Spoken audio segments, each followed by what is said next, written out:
Welcome, Generals, to the Union Reforged campaign. For those of you who are new to my channel, my videos often contain three different elements. First is the camp section, where I review how to build my army for that campaign and any specific unit deployments for the upcoming battle. Second, I often discuss some game mechanics that can help you be a better player by helping you understand what's happening under the hood. Especially in the mod, some things may not be intuitive, or they're entirely different than the base game or past mod versions. These discussions are usually part of the camp section and are more commonly found in battles leading up to Shiloh. Lastly, there's the battle itself. I provide limited narration for the battles, mainly just telling you what I'm doing and why. I have no intention of trying to talk over the entire battle. I emphasize sound quality for my battles, so you'll notice that the audio volume increases whenever I'm not speaking. I always set up the timestamps in the description so you can easily jump to whichever sections you want. I also take extra time to ensure my captions are accurate. If you click on the transcript in the video description, you can see the time codes for my comments in the battles. I know your time is valuable, so thank you for taking the time to check out any of my materials related to the game. I will always show the entire battle. However, when units are getting set up and little action occurs, I'll often speed up the video on post-editing to shorten the duration. Feel free to use the YouTube controls to adjust the speed to whatever you'd like. I hope you find something to help you succeed in your campaigns. Do not hesitate to ask questions in the comments. Please be aware that Colonel, Brigadier General, and Major General difficulties all share an AI profile. Legendary has its own profile. Therefore, things you see me do should easily translate to lower difficulties, but may not work in Legendary or be suboptimal. So what is the Union Reforged campaign? This is a veteran-focused campaign with a primary goal of developing and retaining my vets. I will provide detailed camp information to show you how this army is built differently from my last campaign. Since the last campaign ended at Antietam, the intent is to post the battles after and get a full campaign posted. I will post replays of some of the original battles if I did something differently for this campaign. In the original campaign, I started with 3 in economy, 1 in army organization, 2 in logistics, and 4 in recon. I put my 2 points from Philippi into economy and army organization. My points from Distress Call and Bull Run went into AO to get it to 5. My points from River Crossing and Logan's Crossroads went into reconnaissance. After Shiloh, I put 2 points into training and another into recon. Career points from the 3 side battles went into recon.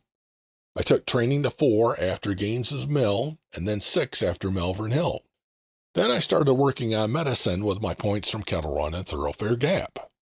I put 2 more into training after Second Bull Run, and 2 more into medicine after Crampton's Gap and South Mountain. And that brings us up to camp after Antietam. If I were to continue this exact campaign, I'd probably spend my remaining points something like this. I put 1 point into medicine and 2 points into AO to get a 4th corps. Now you have 2 choices.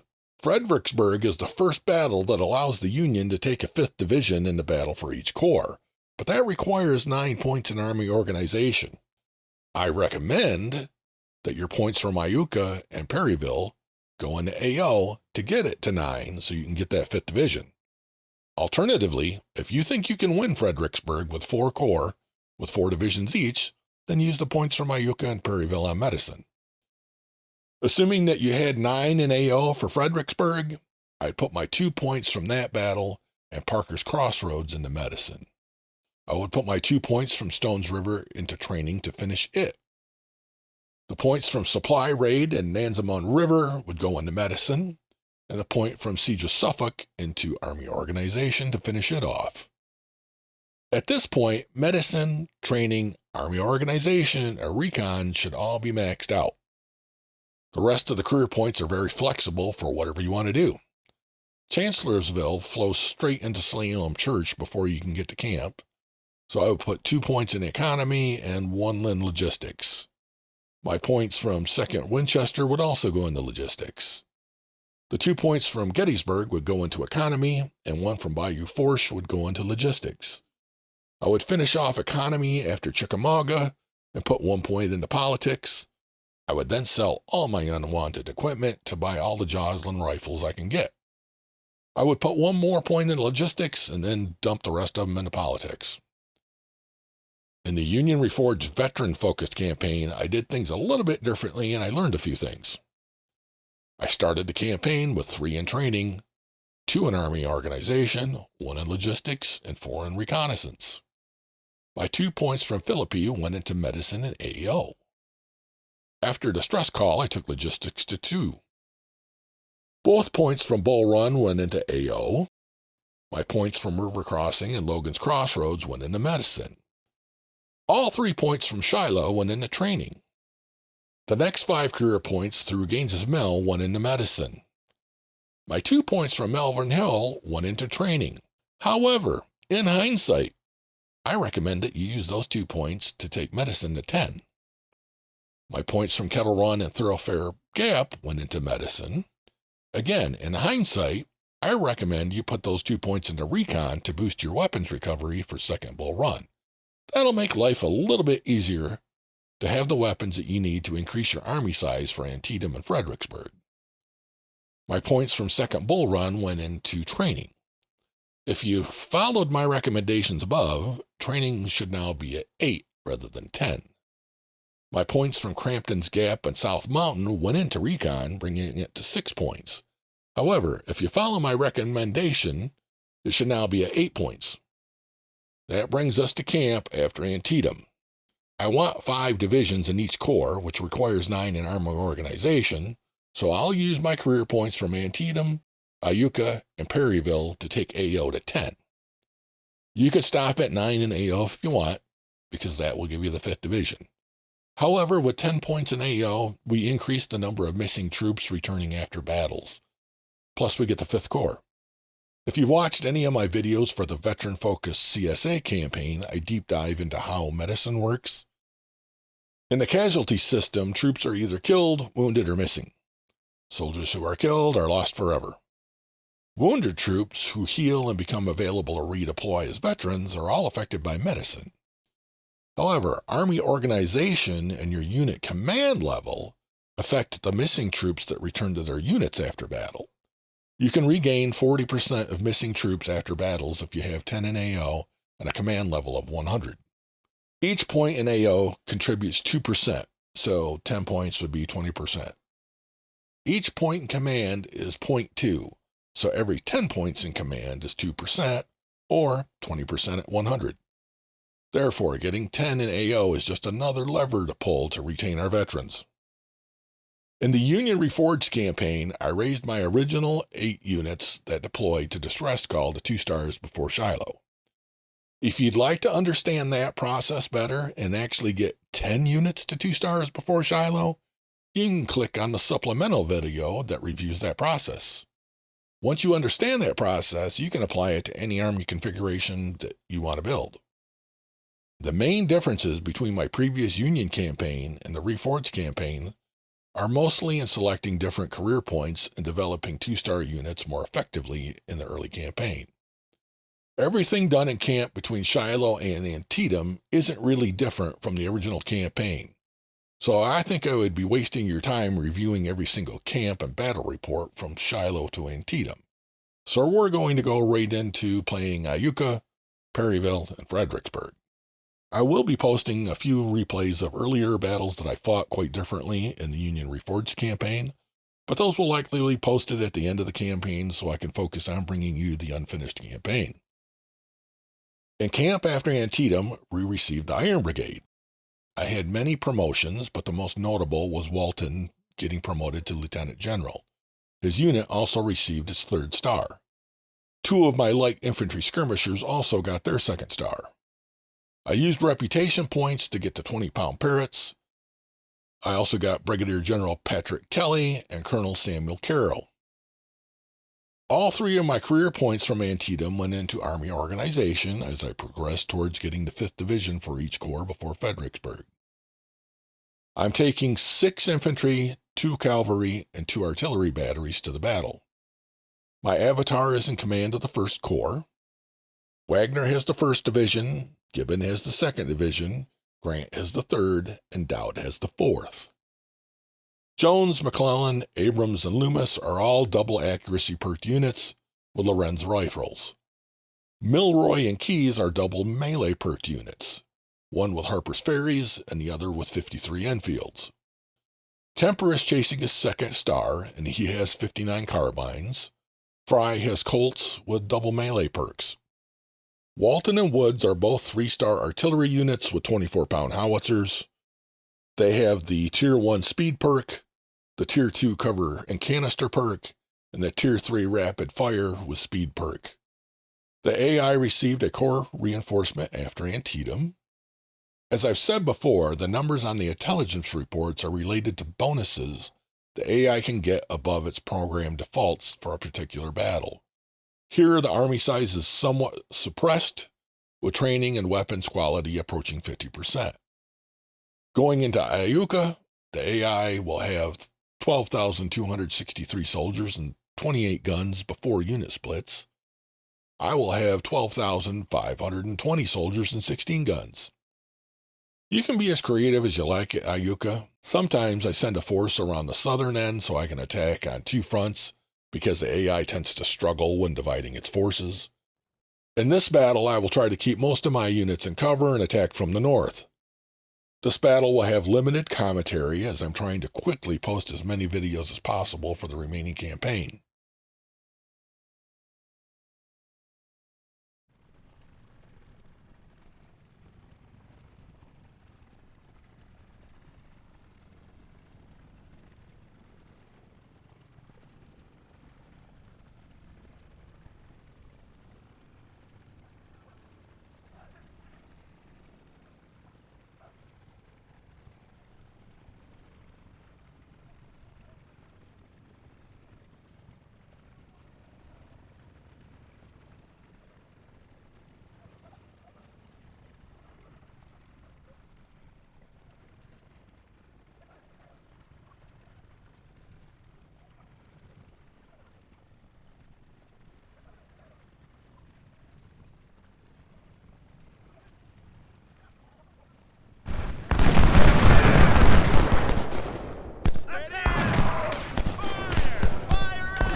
I want to force the AI units out of cover and take it myself.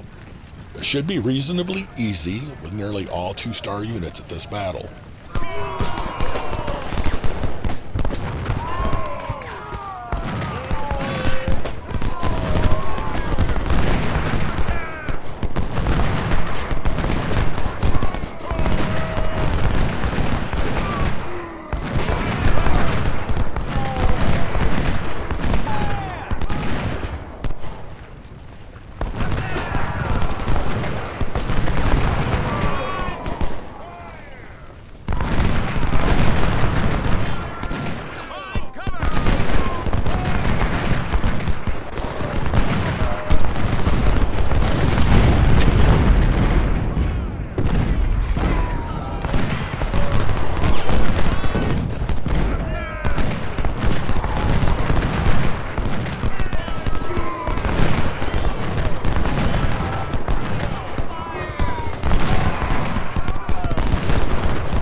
The AI has a habit of constantly sacrificing cavalry, which is a shame. The cavalry needs to support the infantry and not be taking damage while the infantry sits doing nothing.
This infantry's not going to make it. I love when they rout right in front of the line so they can soak up a ton of extra damage.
want Keyes and Jones to work around to the back to fire on the fortifications from the rear, but Jones is already tired. Keyes may need to do this alone.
Alright, green is routing off the fortification. That'll open up free shots on the artillery batteries, and I can move into this cover on the east side of the river.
Martin will try to get to the fortification in an attempt to slow me down.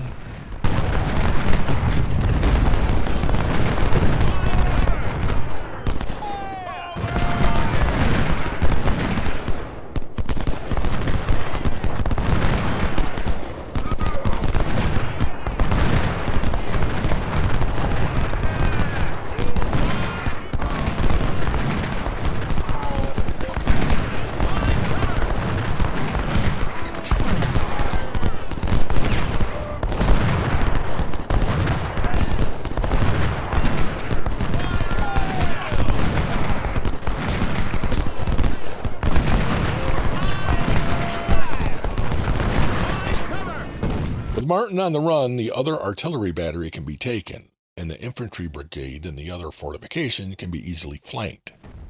I can also pressure what remains of the cavalry units.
I don't like that the infantry in the rear fortification can fire on my cavalry, so I will back them out here.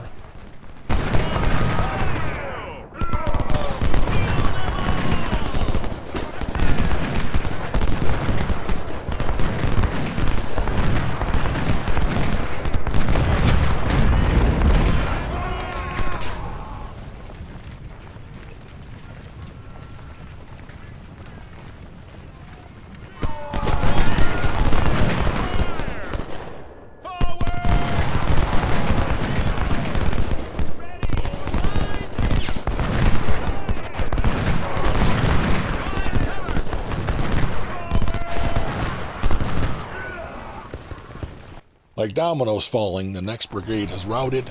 Martin's back for more, and his cavalry still hasn't moved.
Other than Gates, the CSA is in pretty bad shape.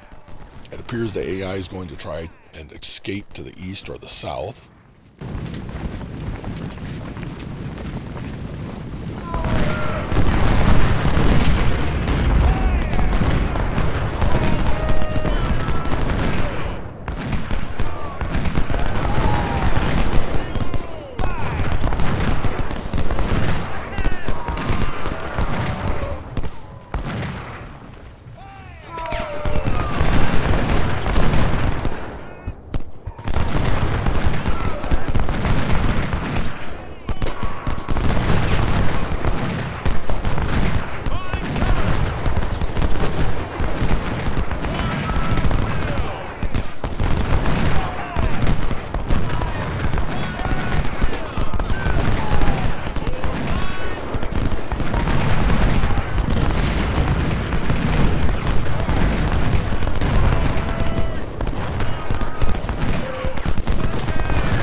Gates is going to make one final desperation charge to save the day.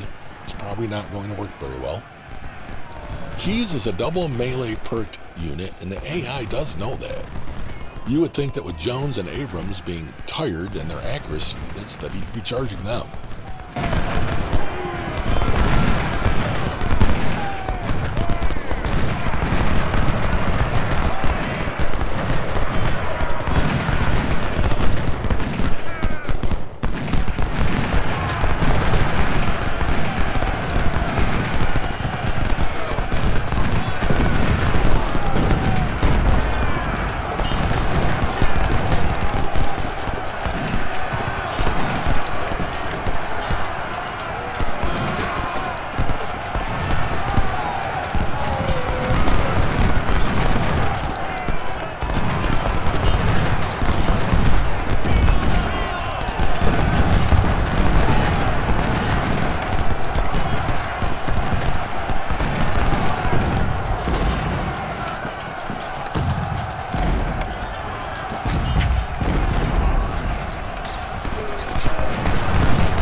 going to send Fry around to steal the supply wagon, but this is all over.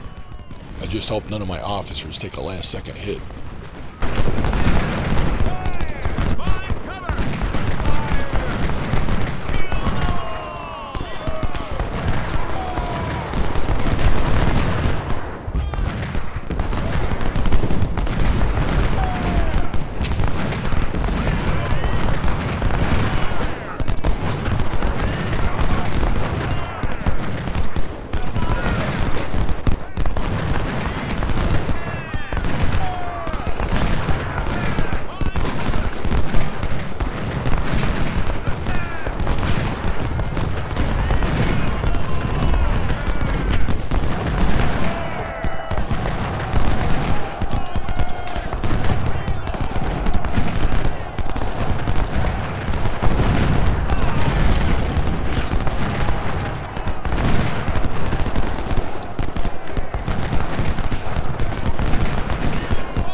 I certainly could have done a better job managing unit condition here, but they got the job done.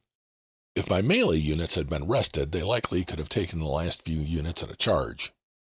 I had 559 killed, 1,578 wounded, and 274 missing. The Confederates lost 8,264 total soldiers and 501 artillerymen.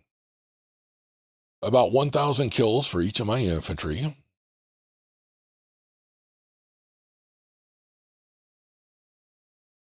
Walton was just in a poor position in this battle. Had about 600 for each of the cavalry. Thank you so much for spending some of your valuable time watching today. I hope you found something useful for your campaigns, and I wish you much success, generals.